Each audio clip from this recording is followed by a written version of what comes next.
চাকরিহারারা এখনো বিকাশ ভবনের সামনে বসে আছেন। আজকে মুখ্যমন্ত্রী নিশানা করলেন বিরোধীদের, বললেন চাকরিহারাদের উস্কানি দিচ্ছে যারা, তারাই গিয়ে মামলা করছে। বিরোধীদের নিশানা মমতা বন্দ্যোপাধ্যায়। আমার যথেষ্ট সিম্প্যাথি ওদের প্রতি আছে, ছিল এবং থাকবে। আমাদের দিক থেকে আমরা রিভিউ পিটিশন করেছি। যদি রিভিউ পিটিশন অ্যালাউ করে ভালো কথা, আমরা চাইবো যাতে ওদের চাকরি থাকে। এখনো পর্যন্ত কারো মাইনে বন্ধ হয়নি। এমনকি গ্রুপ সি গ্রুপ ডি যারা টাকা পাবে না তাদের জন্য একটা স্কিম করে টাকা দেওয়া হচ্ছে। যারা উস্কাচ্ছে তারাই কিন্তু মামলাটা করেছে ওদের বিরুদ্ধে। চাকরিগুলো কিন্তু আমাদের জন্য যায়নি। যারা চাকরি খেয়েছেন তারাই যদি আজকে নাটের গুরুরা যদি আজকে তাদের স্বার্থ রক্ষার গুরু হয়ে যায়, সেখানে আমার আপত্তি আছে। তাদের রাজ্য সরকারকে বিশ্বাস করা উচিত ছিল। শিক্ষকদের কাছ থেকে আমরা মিনিমাম সম্মান, সৌজন্য এটুকু প্রত্যাশা করি। রাজনীতির ঊর্ধ্বে থেকে তারা সমাজকে সেবা করুন। যারা আন্দোলন করছেন তাদের সম্বন্ধে আমার কোনো অভিযোগ নেই। অন্তঃসত্ত্বাকে আটকে রেখে আন্দোলন করা যায় না, আবারও সরব হলেন মমতা বন্দ্যোপাধ্যায়। আন্দোলন করারও একটা লক্ষণ রেখা রয়েছে বললেন মুখ্যমন্ত্রী। চাকরিহারাদের আইনি পথে লড়াইয়ের পরামর্শ মুখ্যমন্ত্রী মমতা বন্দ্যোপাধ্যায়। আমার অভিযোগ একটাই, কাউকে আটকে রাখা জোর করে যায় না। রাস্তা অবরোধ করে মানুষের ক্ষতি করা যায় না, এটা কারো কাজ নয়। এবং এতে বাইরের লোকেরা আছে। টিচারের সংখ্যা কম, বাইরের লোকের সংখ্যা বেশি। প্রেগনেন্ট মাদার বাড়ি যেতে দিচ্ছে না। অফিসে কাজ করছে তাকে 14 ঘন্টা, 18 ঘন্টা, 20 ঘন্টা আটকে রেখে দেওয়া হয়েছে। একটি মেয়ে পরীক্ষা দিতে গেছে, সে বারবার বলেছে আমি বাড়ি যাব, তাকে নামতে দেওয়া হয়নি, বেরোতে দেওয়া হয়নি, এবং সে ভয়ে লাভ দিয়েছে। তার পায়ে চোট আছে। মানবিকতাকে শ্রদ্ধা করলে তাকে ভালোবাসা যায়, তাকে সম্মান করা যায়। আমি আন্দোলনের বিপক্ষে নই, কিন্তু আন্দোলন করারও একটা লক্ষ্মণ রেখা আছে। আমি তো বলবো আপনারা এখানে না করে আইনে লড়াই করুন, আমরা পুরো সাহায্য করব। বিকাশ ভবনে আন্দোলনে গেট ভাঙা হয়েছিল। বিকাশ ভবনের এই সমস্ত কিছু নিয়ে ফুটেজ দেখে, সিসি ক্যামেরা ফুটেজ দেখে 5 জনকে তলব করেছে বিধাননগর নর্থ থানার পুলিশ। এবং এখনো পর্যন্ত যা খবর ছিল যে বিকাশ ভবন থেকে মিছিল করে তারা থানা পর্যন্ত যাবেন। সিসি ক্যামেরা ফুটেজ দেখে আন্দোলনকারীদের চিহ্নিত, পুলিশকে কাজে বাধা ও পুলিশকে মারধরে মামলা। কাল এই নিয়েই চিন্ময় মণ্ডল, চাকরিহারা আন্দোলনকারী, তিনি কি বলেছিলেন দেখুন। যারা যোগ্য হয়ে রাস্তায় ছিলাম তারা তো শান্তিপূর্ণ বিক্ষোভই দেখাচ্ছিলাম, কাউকে কোনো আঘাত আনা হয়নি। বারবার অ্যানাউন্স করেছিলাম আমরা যে কাউকে কোনো রকম অসুবিধায় ফেলা হবে না। রাস্তায় দিনের পর দিন আমরা পড়েছিলাম, তারা ভেতরে একটা দিন আটকে থাকতে পারলেন না, তাও এসি ঘরে।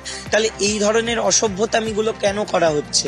আমাদের ওপর লাঠিচার্জ হলো, রক্তক্ষরণ আমাদের হলো, আর তাদের নামে কেস দিয়ে ভয় দেখিয়ে তাদেরকে আবার এফআইআর করে রাখা হচ্ছে। অযোগ্যদের সাথে আমাদেরকে মিশিয়ে দিয়ে অন্যের চোরের দায় আমাদেরকে দোষী সাব্যস্ত করে আমাদের চাকরিটা খেয়ে নেওয়া হচ্ছে।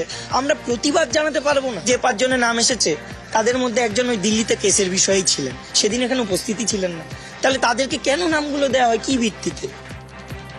এবার টলিউডের খবর দেখাবো। টলিউডে ফেডারেশন বনাম পরিচালকদের যে দ্বন্দ্ব, সেই দ্বন্দ্ব চলে গেছিল একদম হাইকোর্টে। হাইকোর্ট জানিয়ে দিল যে পরিচালকদের কাজে কোনো বাধা নয়। হাইকোর্ট জানিয়ে দিল পরিচালকদের কাজে কোনো বাধা নয়। বিচারপতি অমৃতা সিনহা জানিয়ে দিলেন স্পষ্টভাবে যে নিশ্চিত করতে হবে যেন বাধা না দেওয়া হয় তথ্য সংস্কৃতি দপ্তরের সচিবকে। অসুবিধে হলে পুলিশের সাহায্য নেবেন সচিব। পর্যবেক্ষণ বিচারপতির। জীবন জীবিকার মৌলিক অধিকার যাতে ক্ষুণ্ণ না হয় সেটা নিশ্চিত করাই আদালতের উদ্দেশ্য। শুনানিতে পর্যবেক্ষণ বিচারপতি অমৃতা সিনহার। আগামী 16ই জুন মামলার পরবর্তী শুনানি। খুবই আশাব্যঞ্জক পরিস্থিতি, কারণ এর আগের দুদিনের রায় এবং আজকের যে অর্ডার কোর্ট দিয়েছেন, আপাতত যেটা উনি বলেছেন সেইটা হচ্ছে যে আমাদের যে এই অসহযোগিতাগুলো করা হচ্ছে আমাদের অনেক মেম্বারের সঙ্গে নিজস্ব একটা কায়দায় অন্যরকম ভাবে, সেইটাতে এখন ইনভলভ হয়েছেন, সেটা দেখরেখ করবেন ministry of information and cultural affairs, সেই ডিপার্টমেন্ট, তার সেক্রেটারি। তার কাছে আমরা এই অভিযোগগুলি জানাবো। ইন্ডিপেন্ডেন্ট অধিকারের যে কাজ, লাইফ এবং লাইভলিহুডের যদি কোনো অধিকারে কোনো রকমের কোনো আটকানোর চেষ্টা করা হয়, তাহলে সেক্ষেত্রে আদালত আজকে বলেছেন যে আমরা পুলিশের কাছেও যেতে পারি। ইতিমধ্যে যদি আমাদের সঙ্গে যেভাবে অসহযোগিতা করা হচ্ছে বিভিন্ন ক্ষেত্রে আমরা দেখতে পেরেছি, যার বিরুদ্ধে আমরা আমাদের অরিজিনাল অরিজিনাল যে প্রার্থনাটা তার সঙ্গে যে আরো কয়েকটি প্রার্থনা আমরা যোগ করেছি, সেরকম ঘটনা যদি আবার ঘটে আমাদের সঙ্গে, তাহলে আমরা তথ্য সংস্কৃতি দপ্তরকে সেটার পুরো জিনিসটা লিখে আমরা জানাতে পারবো এবং সেখানে তথ্য এবং সংস্কৃতি দপ্তরকে সরাসরি তার মধ্যে ইনভলভ বা জড়িত হতে হবে। হাওড়ার ভয়ঙ্কর খবর, জেলেই তোলাবাজির কারখানা। হাওড়া সংশোধনাগারে কিভাবে চলছে তোলাবাজির কারখানা দেখুন।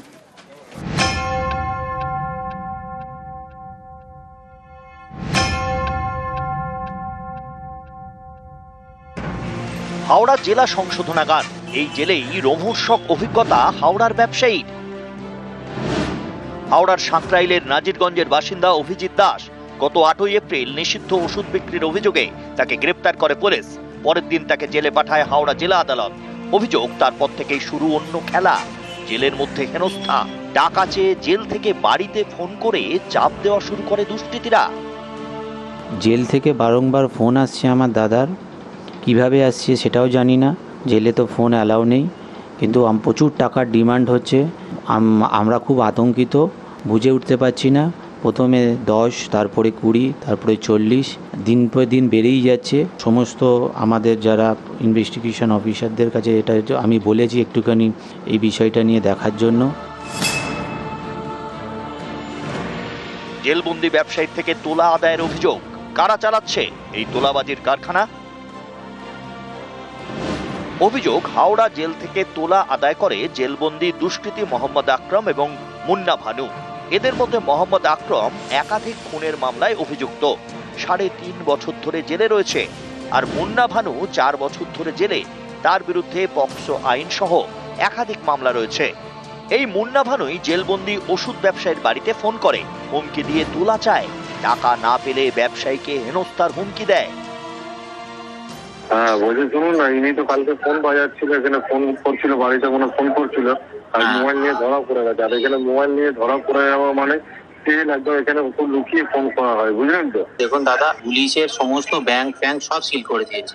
আমাদের বাড়িতে এরকম সিচুয়েশন, সব 24 ঘন্টা অবজারভেশনে আছে। আমার দাদার দোকানটা আমি এতদিন বলছিলাম যে খোলা আছে, দোকান পর্যন্ত খোলায়নি, যাতে ও চিন্তা না করে। দোকানে পুরো সিল হয়ে গেছে, লক্ষ লক্ষ মানে যাই হোক ওষুধ খারাপ হয়ে যাচ্ছে। আমার কাছে কোনো ফোন পের কোনো অপশন নেই, আমার বৌদির অ্যাকাউন্ট সিল করে দিয়েছে। আমরা প্রচুর কষ্টে দিন কাটাচ্ছি দাদা, আমাকে একটু সময় দিন, আমি কোন রকম ভাবে কিছু করে ব্যবস্থা করে দেবো। উনি তো ফেসে যাবে না, উনি ফেসে যাবে। আপনি আমাকে একটা রাস্তা বলে দিন। ঠিক আছে, এখানে তো ফোন সবসময় করা যায় না, অনেক চাপে করতে হবে, বুঝলেন তো? ঠিক আছে, আমি 11টার সময় করে ফোন করছি, একটু ম্যানেজ করে। যদি আমাকে কাউকে কোথাও পাঠাতে হয় আপনি বলবেন, ওই আপনার ওইখানে, ঠিক আছে? আমি কাউকে তাহলে পাঠাবো, তাহলে কিছু হবে, বুঝলেন তো? দাদা আপনাকে একটা কথা বলছি, শোনেন। আপনি উপকার করেছেন, আপনার 10,000 টাকা আপনি নিশ্চয়ই পেয়ে যাবেন। জেলবন্দি ব্যবসায়ীর পরিবারের দাবি, একাধিক ইউপিআইতে টাকা পাঠানো হয়েছে। দফায় দফায় মোট 70,000 টাকা দেওয়া হয়েছে। টাকা গিয়েছে বেলুড়ের বাসিন্দা দুষ্কৃতীদের মহিলা সঙ্গীর অ্যাকাউন্টে।